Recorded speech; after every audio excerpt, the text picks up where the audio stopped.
이강인 선수와 관련된 최근의 논란이 사회적으로 큰 파장을 일으키고 있습니다. 소식에 따르면 일부에서는 국가대표팀 소집 해제를 넘어서 그의 군 면제 혜택마저 취소해야 한다는 주장이 제기되고 있습니다.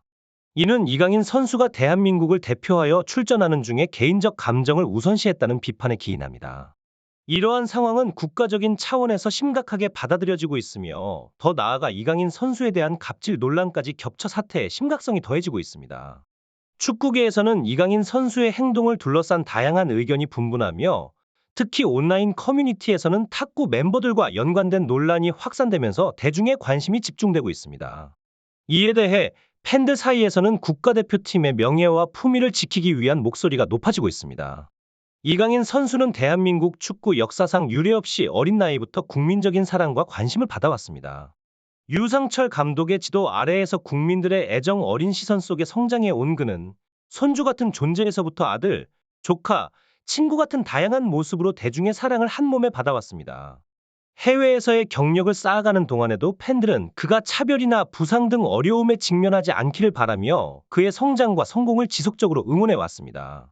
이강인 선수에 대한 논란은 사회 전반에 큰 파문을 일으키고 있습니다. 한때 국민들의 사랑을 한몸에 받으며 축구계에 떠오르는 별로 주목받았던 그의 현재 행보는 많은 이들에게 실망감을 안겨주고 있습니다.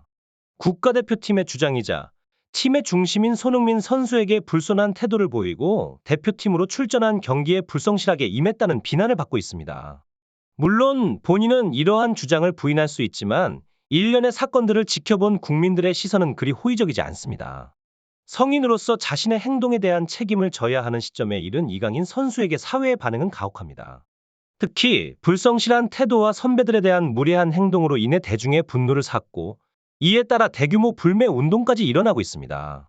이강인 선수를 광고 모델로 기용했던 기업들마저 그의 이미지를 활용한 광고 및 프로모션을 중단하는 조치를 취하고 있습니다. 가장 큰 규모의 기업 중 하나인 KT는 이강인 선수가 모델로 나선 삼성전자 갤럭시 S24 시리즈의 프로모션 포스터를 전국 판매점에서 철거하고 관련 프로모션을 종료한다고 발표했습니다. 이강인 선수와 관련된 현 상황은 단순히 한 개인의 문제를 넘어 스포츠계와 사회 전반에 대한 신뢰와 책임감에 대한 논의로 확대되고 있습니다. 이번 사태를 통해 선수 개인뿐 아니라 관련 기관과 기업들도 퍼블릭 이미지와 사회적 책임에 대해 다시 한번 깊이 성찰하는 계기가 되기를 바랍니다. KT와 같은 대형 기업이 2019년에 국제축구연맹 20세 이하 월드컵에서 화려한 골든볼을 수상한 이강인 선수와 함께 걸어온 여정은 분명 그의 뛰어난 재능과 가능성을 높이 평가받은 결과였습니다. 이강인 선수와의 계약 연장은 그의 스포츠 내외적인 영향력을 감안한 결정이었지만 최근의 논란은 예상치 못한 도전으로 다가왔습니다. 이강인 선수를 둘러싼 불미스러운 사건들이 알려지면서 KT를 비롯한 여러 후원 기업들은 광고와 프로모션에 대한 대중의 반응을 심각하게 고민해야 하는 상황에 처하게 되었습니다. 특히 아라치 치킨과 같은 업체들은 이강인 선수와의 광고 계약이 공중에 떠 있는 날벼락과도 같은 상황에 직면했습니다. 카타르 사건 이후 이강인 선수가 등장하는 광고에 대한 대중의 반응은 매우 부정적으로 돌아섰으며 이는 브랜드 이미지에도 큰 타격을 입혔습니다. 소셜미디어와 유튜브 댓글 섹션에서는 이강인 선수의 광고 제거 요청이 폭발적으로 증가했고 심지어 일부 소비자들은 불매 운동을 선언하기에 이르렀습니다. 이러한 상황은 중고 거래 플랫폼에서도 목격될 수 있습니다. 이강인 손절 신드롬이라 불리는 현상을 통해 소비자들이 이강인 선수의 유니폼을 판매하려는 글이 늘어나는 것을 볼 수 있습니다. 이는 단순한 스포츠 선수의 이미지 문제를 넘어서 사회적 현상으로까지 확대되고 있음을 시사합니다. 이강인 선수와 관련된 모든 사태는 퍼블릭 피규어로서의 책임감과 행동의 중요성을 다시 한번 상기시켜줍니다. 앞으로 이강인 선수가 이 위기를 어떻게 극복하고 개인의 이미지뿐만 아니라 그와 연관된 브랜드들에 대한 신뢰를 회복할 수 있을지 많은 이들의 관심이 집중되고 있습니다.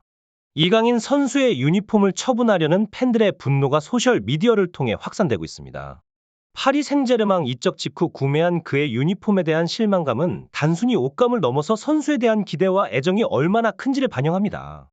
유니폼을 찢어 버리고 싶다는 강렬한 표현은 이강인 선수의 최근 행동에 대한 깊은 실망감을 드러내고 있으며 심지어 무료로 나눔하려는 글까지 올라오고 있어 그의 이미지에 대한 부정적인 여론이 얼마나 심각한지를 보여줍니다. 더욱이 이강인 선수와 관련된 갑질 논란이 불거졌습니다. 광고 마케팅 대행사와의 계약 조건 변경 시도에서부터 시작된 이 논란은 기존의 10% 수수료 조건 대신 일회성 비용인 50만 원을 제한했다는 사실이 밝혀지며 더욱 확대되었습니다. 국내 에이전시와의 구두 계약이 존재했음에도 불구하고 이강인 측이 광고 협찬 섭외와 진행을 담당했던 대행사에 대해 계약 해지 통보와 함께 비용 정산을 위한 50만 원만 지급하겠다고 했다는 점은 업계 표준과는 크게 벗어난 행위로 간주됩니다. 이러한 갈등은 업계 내에서도 이례적인 사례로, 특히 넥슨과의 계약 과정에서 2년 동안 10억 원 이상의 계약이 논의되었던 배경을 고려할 때 이강인 선수 측의 대응 방식에 대한 논란은 그의 전문성과 신뢰성에 대한 의문을 불러일으키고 있습니다. 본 사건에서 업체 측의 변호인은 이강인 선수가 겪고 있는 어려움을 고려하여 조용한 합의를 선호했다고 전해집니다.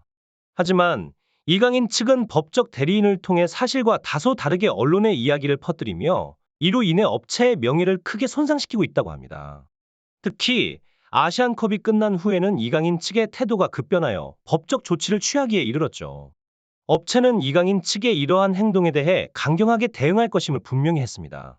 한편 이강인 측은 계약 조건이 처음 약속한 내용과 다르다고 주장하며 이에 따른 수수료 지급을 인정할 수 없다고 밝혔습니다.